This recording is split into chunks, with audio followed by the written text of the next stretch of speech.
Boa noite, amada igreja, que a graça, a paz e o amor do nosso Senhor e Salvador Jesus Cristo seja com cada um dos irmãos nessa tarde e noite de quarta-feira, né? Que bom poder estar aqui com você, que bom poder estar falando para você, a mais amada do coração de Deus e também do meu coração, a primeira Igreja Batista do Mendanha. Boa noite, meus irmãos.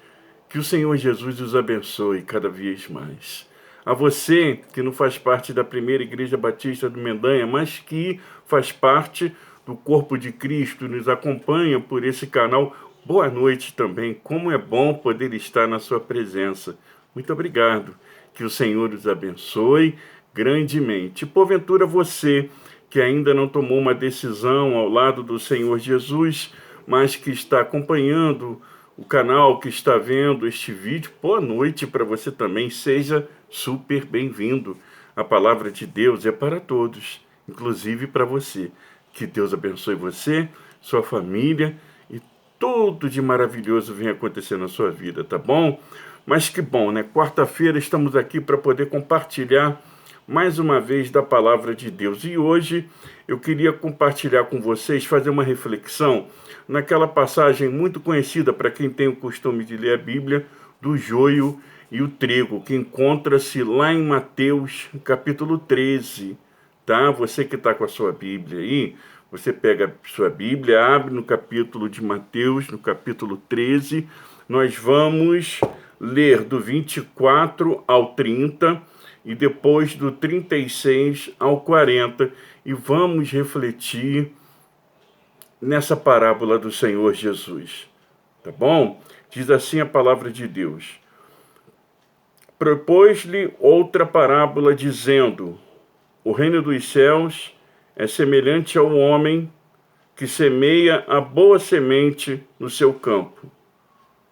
Mas dormindo os homens, veio o seu inimigo e semeou joio no meio do trigo, e retirou-se. E quando a erva cresceu e frutificou, apareceu também o joio.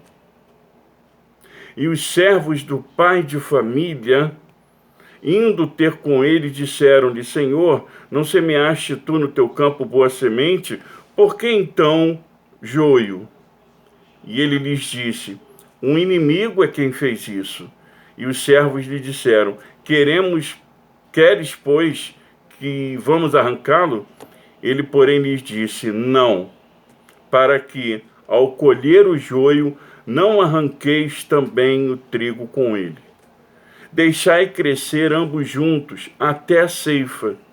E por ocasião da ceifa, direi aos ceifeiros: colhei primeiro o joio, e atai-o em molhos para o queimar, mas o trigo ajuntai-o no meu celeiro. E o 36, do 36 ao 43. Então, tendo despedido a multidão, foi Jesus para casa. E chegaram a ele os seus discípulos, dizendo: explica-nos a parábola do joio do campo. E ele respondendo disse-lhes: o que semeia boa semente é o Filho do Homem. O campo é o mundo, e a boa semente são os filhos do reino, e o joio são os filhos do maligno. O inimigo que o semeou é o diabo, e a ceifa é o fim do mundo, e os ceifeiros são os anjos. Assim como o joio é colhido e queimado no fogo, assim será na consumação deste mundo. Mandará o Filho do Homem os seus anjos, e eles colherão do seu reino tudo o que causa escândalo, e os que cometem iniquidade, e lançá-los-ão na fornalha do fogo. Ali haverá pranto e ranger de dentes. Então os justos resplandecerão como o sol no reino de seu Pai. Quem tem ouvidos para ouvir, ouça. Algumas pessoas que vivem no campo, algumas pessoas que já viveram no campo ou que têm contato com essa planta, conseguem perceber que o joio e o trigo eles são bastante parecidos. Eles são idênticos, chegando a confundir as pessoas. E nessa parábola, Jesus ele conta a história de um homem que semeou boas sementes de trigo no seu campo. E ao mesmo tempo, um inimigo semeou sementes ruins, sementes de joio, em meio às sementes de trigo. Então os empregados daquele homem, fazendo um resumo, dessa passagem, os empregados daquele homem se surpreenderam ao perceberem que havia crescido joio em meio ao trigo naquela plantação. Eles não haviam plantado joio. Então eles ficaram surpresos com isso. O instinto daqueles empregados, aqueles agricultores da terra, dizia que eles deveriam arrancar essa erva daninha do meio do trigo, para que o trigo viesse então crescer melhor, ter mais espaço. Porém, o dono da plantação proibiu eles de fazer isso, já que o joio é muito parecido com o trigo, e eles poderiam, por engano até mesmo, arrancar as boas plantas junto com as ruins. Assim, a orientação do dono da plantação era que deixassem crescer os dois, até que, na hora da colheita, pudesse então identificá-los plenamente e assim arrancá-los. O que eu aprendo com essa parábola? Essa parábola, ela pode nos trazer vários ensinamentos. Ela pode servir de base para diversos tipos de sermões. Mas eu vou falar daquilo que eu aprendo, com os ensinos dessa parábola. O próprio Senhor Jesus, no trecho que está entre o capítulo 13, do verso 36 ao 43, ele traz algumas explicações aos seus discípulos sobre os ensinos dessa parábola. Vale a pena ler esse trecho com calma em casa, você aí depois que assistiu o vídeo, para entender melhor essa parábola. Vamos ver algumas lições interessantes que aprendo então com essa parábola. Primeiro, uma coisa óbvia no texto, que no mundo existem boas sementes plantadas por Deus. E graças a Deus por isso. Jesus, ele identifica as boas sementes plantadas no campo como os filhos do reino, como ele se referiu no verso aqui 38. Isso significa, então, que o agricultor, o dono do campo, ou seja, Jesus, ele espalha boas sementes neste grande campo chamado mundo. Mesmo que hoje em dia não consigamos ver, então, tantas boas sementes crescendo, já que os tempos são maus e difíceis, sejamos até pessimistas com relação à atuação do bem, mas as boas sementes estão aí. As boas sementes estão no mundo, plantadas que foram por Jesus. Elas estão nesse meio, mas também existem as más sementes que foram plantadas. A segunda coisa é que não existe somente um plantador de sementes. O inimigo, o espalhador de sementes ruins, apontado por Jesus como sendo, então, o diabo, também está trabalhando. Ele trabalha o tempo todo. Se Jesus planta seus servos como boas sementes, o diabo, então, ele planta seus servos como mais sementes, como forma de estragar, de alguma forma, a plantação de Deus. Nesse ponto, nós não podemos ser ingênuos. Nós temos que estar vigilantes, temos que estar atentos. Aqui mesmo, no livro de Mateus, por exemplo, no capítulo 24, no verso 24, verso também 24, Jesus nos orienta: porque surgirão falsos cristos e falsos profetas, e farão tão grandes sinais e prodígios que, se possível fora, enganariam até os escolhidos. Jesus está dizendo aqui nesse texto que falsos profetas, que falsos cristos, farão também grandes sinais, grandes prodígios. E a pessoa então vai pensar que é de Deus, como acontece, infelizmente, em determinadas igrejas. Não vou citar nomes porque eu não estou aqui para combater a igreja, eu estou aqui para falar a verdade, É muitas igrejas que, infelizmente, as pessoas ficam vendo, isso, aquilo, mas na verdade não é de Deus. Na verdade, não está no centro da vontade de Deus. Isso faz com que as pessoas se enganem, porque se está acontecendo sinais e maravilhas, olha, só Jesus faria. Vocês lembram de Moisés? Moisés, quando foi tirar o povo do Egito, você lembra que ele jogava o bastão dele, que se transformava numa cobra, e que o encantador egípcio também jogava o bastão dele e também se transformava numa cobra? Ou seja, fazia as mesmas coisas que Moisés fazia. Porém, o texto lá nos mostra que a serpente de Moisés engolia a serpente que era então do encantador egípcio. Então, em relação a sinais e maravilhas, não é só porque está acontecendo que eles vêm de Deus. Isso nós precisamos aprender. Precisamos ter muito cuidado. Os dias são maus. Eu já disse aqui. É muito difícil hoje em dia você conseguir separar o joio do trigo, mesmo dentro das igrejas. Quando você olha assim, é trigo. Mas quando você vai ver lá no fundo, é joio. Não é bem aquilo. Não condiz com o que o Senhor quer. E aí eu lembro da minha irmã Márcia, né? A minha irmã Márcia, ela costuma dizer muito o seguinte: nem tudo que reluz é ouro. E realmente ela tem razão. A terceira coisa que eu aprendo aqui com esse texto é que os filhos de Deus e os filhos do maligno são parecidos. Vejam bem, os filhos de Deus e os filhos do maligno são parecidos, porém não são iguais. É o Denorex, né? Parece, mas não é?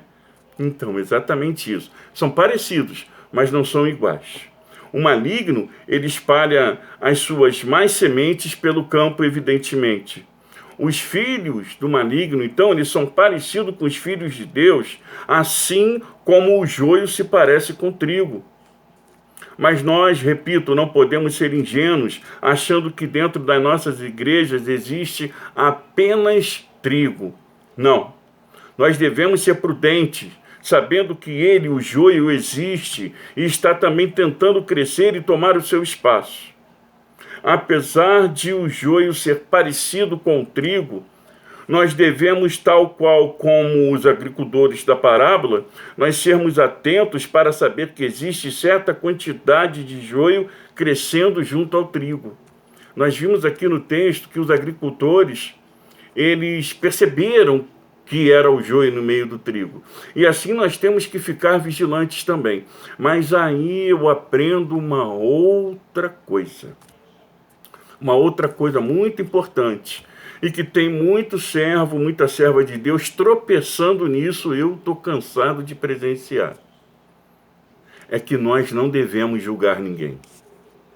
Não é porque você é trigo e o teu irmão é joio que você vai se achar melhor do que ele, que você vai julgar ele. Lembre-se, não cabe a mim, não cabe a você, não cabe a nenhum de nós julgarmos ninguém.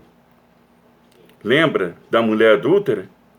Que os homens iam apedrejá-la porque ela foi pega em adultério e chegou Jesus? E aí questionaram Jesus, que na lei de Moisés manda fazer o quê?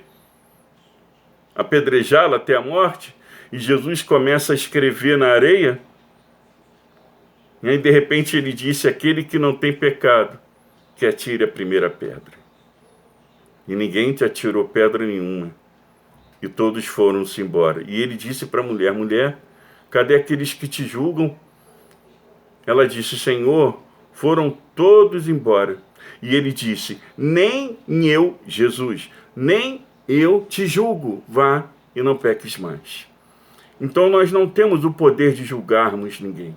Não é porque somos servos e servas de Deus que nós somos melhores do que ninguém. Lembre-se, o mesmo Jesus que morreu por você, morreu também por essa pessoa. O mesmo Jesus que morreu pelo trigo, morreu também pelo joio. Hoje ele é joio, amanhã ele pode ser trigo.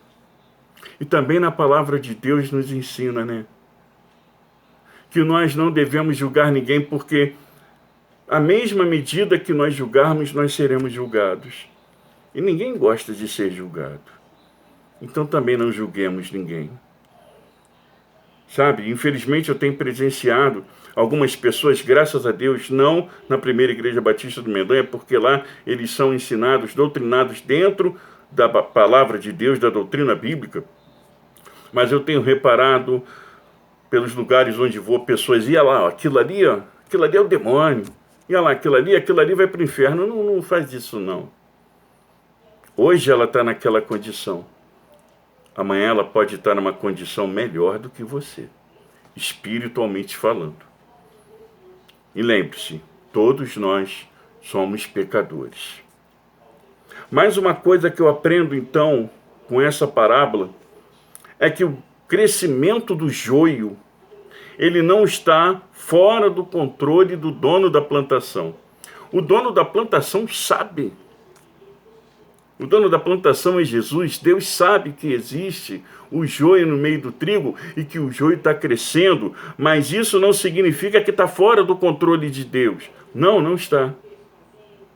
O fato do dono da plantação não permitir que se arranque o joio logo quando é identificável, mostra que ele não foi surpreendido pelo inimigo. Ele já estava sabendo. O dono da plantação, Deus, ele tem controle absoluto e ele orienta, os seus servos a como agir da melhor forma com relação ao joio em meio do trigo. Nós devemos ouvir a voz do dono da plantação, para podermos agir com sabedoria diante da esperteza do inimigo de nossas almas. No final das contas, o dono da plantação já tem planejado o que fará com esse joio e o trigo que plantou. E em Mateus 7, do 22 ao 23, está escrito: muitos me dirão naquele dia, Senhor, Senhor, não profetizamos nós em teu nome? E em teu nome não expulsamos demônios? E em teu nome não realizamos muitas maravilhas? Então lhes direi apertamente, diz Jesus, nunca vos conheci. Apartai-vos de mim, vós que praticais a iniquidade. Mais uma vez, isso mostra que outros meios, outras pessoas farão sinais e maravilhas, mas não farão partindo de Deus. Não farão firmados em Deus. Por isso nós não devemos nos enganar. E lá naquele grande dia, quando as pessoas disserem, não fizemos isso, não fizemos aquilo, ele vai dizer, apartai-vos de mim, nunca vos conheci. Então nós devemos estar atentos a tudo isso. Nós devemos ver, nós devemos compreender que o dono da plantação, ele já sabe o que vai fazer no final. Como diz aqui o texto, ele vai tirar primeiro o joio. Não vai tirar o trigo primeiro, não. Vai tirar primeiro o joio, mas ele vai fazer um amarrado, vai botar fogo.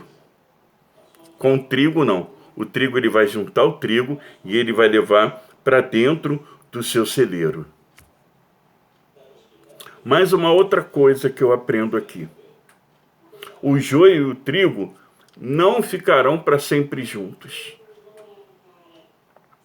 Jesus deixa claro que haverá punição tanto ao inimigo que semeou as sementes ruins, quanto para as próprias sementes ruins que buscaram atrapalhar a plantação de Deus. O agricultor mau, o agricultor que espalhou as sementes ruins, o diabo, tudo aquilo que ele anda implantando dentro da igreja, e que nós vemos hoje, nós vemos cada coisa dentro da igreja que nós ficamos horrorizados. Inclusive tem algumas pessoas que falam, meu Deus, não está sendo diferente, as pessoas da igreja não estão sendo diferentes das pessoas daqui de fora. Deus está atento a tudo isso. E naquele grande dia, no dia do Senhor, então, tanto o plantador das sementes ruins, que é o diabo, quanto o joio, Deus vai dar um jeito neles e vai dar de maneira definitiva. Essa punição é indicada como justo juízo de Deus, que sabe identificar o joio e o trigo precisamente, e sabe exatamente o que deve queimar e o que deve preservar. Essa separação será feita em momento oportuno pelo dono da plantação.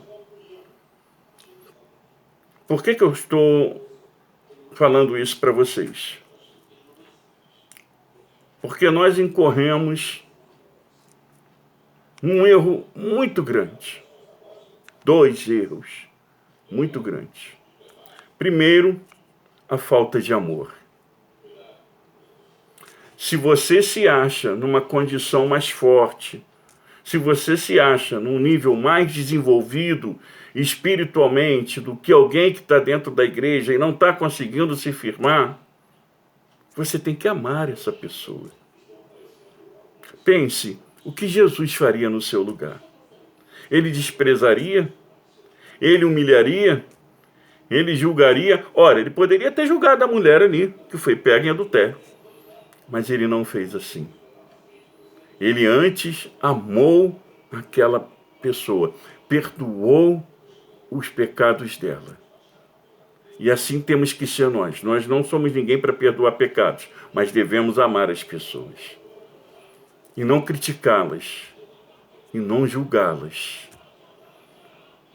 Porque nós incorremos no segundo erro, então, que é exatamente a pessoa se achar melhor que a outra.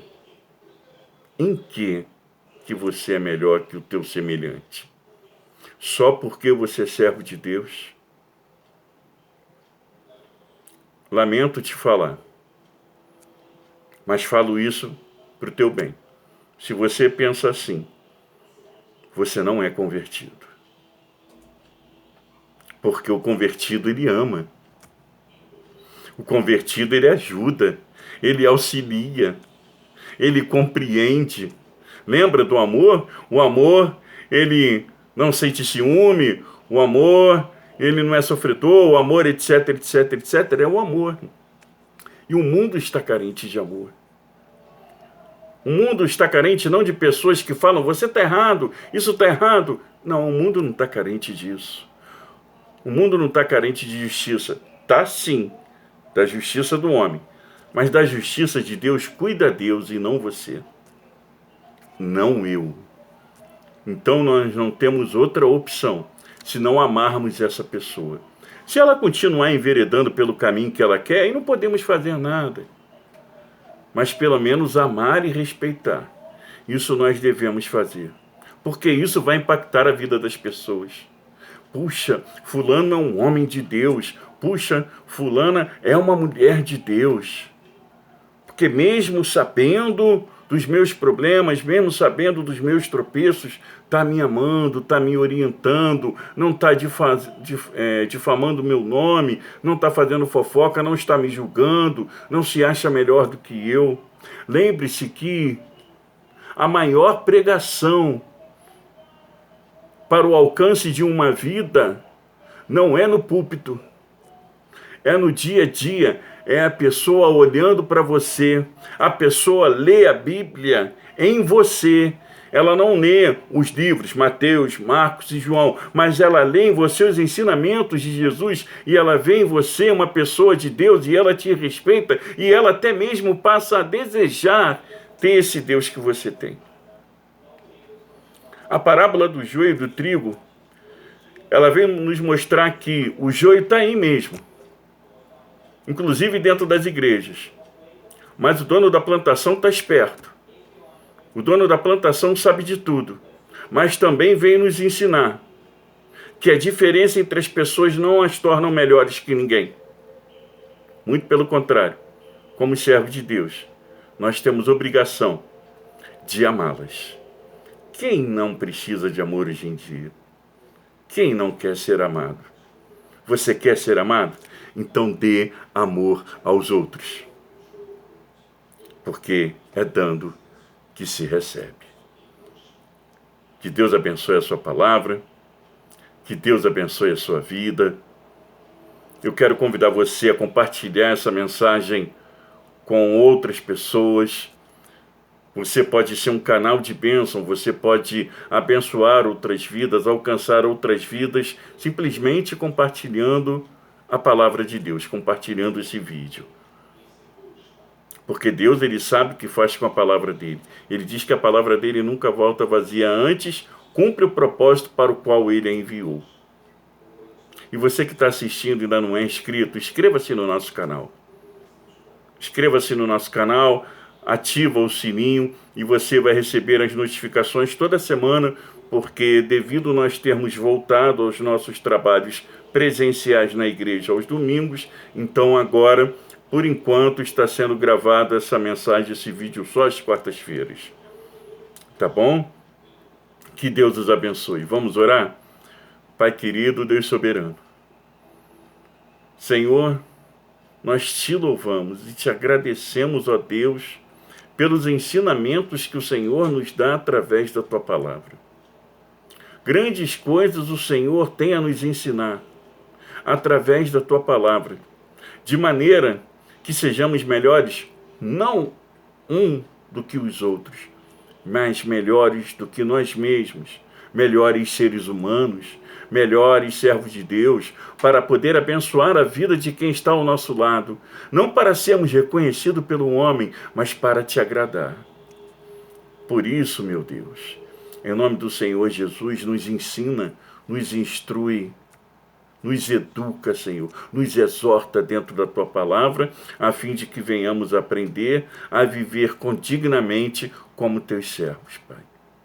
Muito obrigado por tudo.